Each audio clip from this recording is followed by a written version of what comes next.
Doctor Sreevarma ஆயுள் தரும் ஆயுர்வேதா அறுவை சிகிச்சையில்லா குணம் ஆயுள் கால நிவாரணம். Branch express courier private limited. Domestic international cargo உங்கள் இல்லம் தேடி வந்து கொரியர் புக்கிங் டெலிவரி செய்து தரப்படும். வாய்க்கொழுப்பெடுத்து வம்பு இழுத்து விஜய் ஓவர் நைட்டில் ஒபாமாவாக நினைத்து பேசிய பஞ்ச் டைலாக். தளபதி என்ற அடைமொழியை கூட கடன் வாங்கிய சூரர். கலாய்க்கும் விமர்சகர்கள். ஒரே நாளில் முதலமைச்சராவது, ஒரே நாளில் கலெக்டர் ஆவது, ஒரே நாளில் கோடீஸ்வரர், தொழிலதிபர், இவை எல்லாமே சாத்தியப்படும் ஒரே இடம்தான் தமிழ் சினிமா. அப்படி சினிமாவில் நடித்து உச்சம் தொடும் நடிகர்களுக்குத்தான் உடனே முதலமைச்சராக வேண்டும் என்ற ஆசையும் ஏற்படுகிறது. இதன் அடிப்படையில் இப்போதே முதல்வராகிவிட்டதாக நினைத்து பேசியுள்ள விஜய் பஞ்ச் டைலாகை பறக்க விட்டுள்ளார். முதலமைச்சரை தேவையில்லாமல் வம்பிழுத்துள்ளார். தளபதி என்ற அடைமொழியை முதலமைச்சருக்கு எப்பவோ வைத்தவர்கள் கட்சி நிர்வாகிகள், தொண்டர்கள். அந்த அடைமொழி இன்றும் வைத்து அழைத்துக் கொண்டிருக்கின்றனர். அப்படி முதல்வருக்கு வைத்த அடைமொழியை அபகரித்து தனக்கு வைத்துக் கொண்டு அடையாளம் தேடிக்கொண்ட விஜய்க்கு நன்றி விசுவாசம் கூட இல்லையா என்று திமுகவினர் கலாய்க்கின்றனர். சொந்தமாக அடைமொழியை கூட வைக்க தெரியாத இவர் நாட்டை காப்பாற்ற துடிப்பதாகவும் விமர்சித்து வருகின்றனர். கட்சி தொடங்கிய நாளிலிருந்தே இவர் எத்தனை முறை மக்களை சந்தித்துள்ளார்? இவர் மக்களை சென்று சந்திப்பதை யார் தடுத்தார்கள்? அரசியல் களத்தை சினிமா என நினைத்தும் யாருக்குமே எதுவுமே தெரியாது என்று நினைத்தும் அளந்து விட்டுள்ளார். கட்சி கூட்டத்தை கூட பொதுவெளியில் நடத்த திராணி இல்லாத இவர் எப்படி முதலமைச்சர் குறித்து பேசுகிறார் என்றும் திமுகவினர் கேட்கின்றனர். அதிலும் ஆணவத்தின் உச்சகட்டமாக முதலமைச்சரின் பெயரை குறிப்பிட்டு மொக்கையா பஞ்சு டயலாக் வேறு சொல்லி இருக்கிறார். இது கேவலமாக இருக்கிறது என்று கொந்தளித்துள்ளனர் ரசிகர்கள். சாதாரண தண்ணீர் குடித்தால் கூட சளி பிடித்துவிடும் என மினரல் வாட்டர் பாட்டில்களை கூட ஆயிரக்கணக்கில் பணம் கொடுத்து வாங்கும் நடிகர்கள் சுகமாகவே வாழுபவர்கள். அப்படி உள்ள இந்த நாட்டில் விஜயும் திரைப்படத்துறையில் சுகமாகத்தான் இன்னும் வாழ்ந்து கொண்டிருக்கிறார்.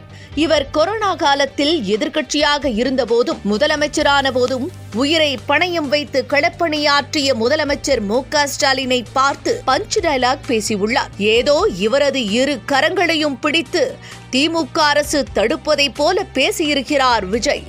மேலும் பாஜகவிற்கும் திமுகவிற்கும் உறவு இருப்பதைப் போல ஒரு பொய் பின்பத்தை விஜய் கட்டமைக்கிறார். இவர் என்ன கோமாவிலா இருந்தார் அல்லது தமிழ்நாட்டில்தான் வாழ்கிறாரா என்று கேட்கின்றனர் அரசியல் விமர்சகர்கள். 2 தினங்களுக்கு முன்புதான் இபிஎஸ் உள்துறை அமைச்சர் அமித்ஷாவை சந்தித்துவிட்டு வந்தார். அந்த செய்திதான் 2 நாட்களாக ட்ரெண்டிங்கில் போய்கொண்டிருக்கிறது. அது கூட தெரியாத கபோதையாக விஜய் இருக்கிறார் என்பதுதான் இப்பொழுது கேள்விக்குறியாக எழுந்திருக்கிறது. அது மட்டுமல்லாமல் திமுகவை குடும்ப ஆட்சி என்றும் முதலமைச்சரை மன்னராட்சி முதல்வர் என்றும் சகட்டு மேனிக்கு பேசும் விஜய் அதிமுகவினர் மீதோ எடப்பாடி ஆட்சியின் போதோ எழுந்த ஊழல் புகார் குறித்தோ தெரியாமல் இருப்பதுதான் ஹைலைட். அல்லது என்றைக்கு இருந்தாலும் இவங்க நம்ம பயலுகுதான், எப்போது வேண்டுமானாலும் கூட்டணிக்குள் இழுக்கலாம் என அதிமுகவை விஜய் நினைக்கிறாரோ? முதலமைச்சரின் களப்பணியை விமர்சிக்கும் விஜய் கொரோனா காலத்தில் வேலையில்லாமல் பட்டினியில் நொந்து போன திரைத்துறையினருக்கு தனது சொத்தையெல்லாம் அள்ளி கொடுத்தாரா என்றும் கேட்கின்றனர் திமுகவினர். அவர் என்ன செய்வார் பாவம்? வரும் கூட்டமெல்லாம் தனக்கு ஓட்டு போட்டு ஓவர் நைட்டில் ஒபாமாவாக நினைக்கிறார் நடிகர் விஜய்.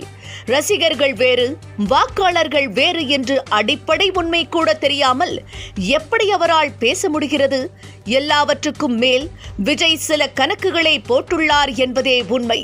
ஒரு திரைப்படத்தில் ஒரே பாட்டில் கதாநாயகியை கலெக்டர் ஆக்கியது போல் தனது மனைவி ராதிகாவை எம்பி ஆக்குவேன் என்று பேசியவர்தான் சரத்குமார். முடிவு என்ன ஆனது என்பதும் தமிழக மக்களுக்கு நன்றாகவே தெரியும். இப்படி ஓவர் நைட்டில் முதலமைச்சராக துடித்து கட்சி தொடங்கிய நடிகர்கள் பட்டியலில் தமிழகத்தில் எவ்வளவு நீளம் என்பது விஜய்க்கு தெரிந்திருக்க வாய்ப்பே இல்லை. எனவே அந்த பட்டியலில் விஜயும் இடம்பெறும் காலமும் வெகு தூரம் இல்லை என்று கூறுகின்றனர் அரசியல் நோக்கர்கள். எப்படி இருந்தாலும் காலம்தான் தீர்ப்பு சொல்ல வேண்டும்.